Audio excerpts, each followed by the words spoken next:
So good evening, everyone. Thank you all for coming tonight. I'm so excited to show you what we've been working on for the past year. Beginning in January, I started an innovative concept to train students in planetary health research that would fill important gaps in the university's system for education.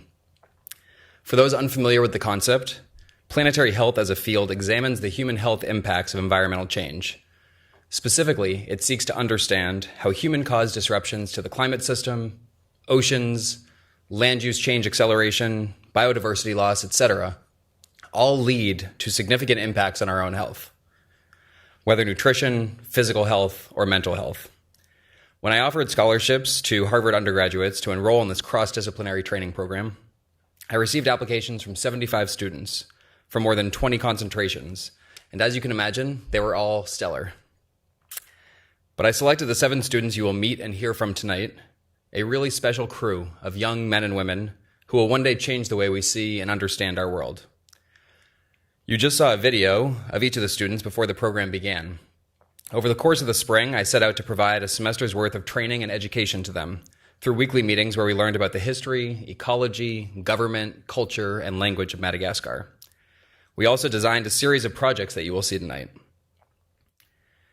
Each of these projects, whether it is fisheries and food security, poultry husbandry and bushmeat, human dimensions of planetary health that span from network analyses to poetry to journalistic writing, all of these fall within this broader umbrella.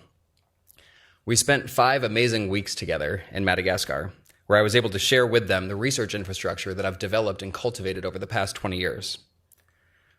We lived simply within these villages, traveling from rainforests to coral reefs, to the spiny desert. Each of them started with unique talents and enormous potential, and yet an imperfect understanding of what planetary health was and how it impacted Madagascar, as you can see from that video. That was at the very beginning of our project together. Through their presentations, I hope you will see the growth in each of them that I was fortunate enough to experience working and living side by side with them. It was such an enormous pleasure for me to work with them. They've inspired me, and I'm very proud of what they've accomplished. We won't have time for questions after each presentation, but I encourage you to find all of the students afterward during the mingling session that will happen and ask them any of the questions that you have about their presentations. Some basic logistics. We'll be in this room for an hour of content, and then we'll move next door over to where the photo exhibit is for some food, drink, and live Malagasy music. Before we begin, I want to thank a few people.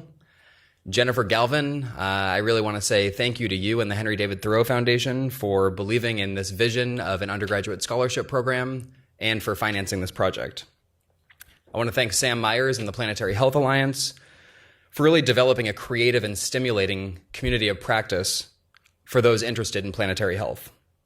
On a personal level, I want to thank my partner, Bradley Owens, for supporting me through this whole project and even supporting me when taking off for an entire month to share my life with these undergraduate students because it means so much to me. And with that, I just want to say, let's get started.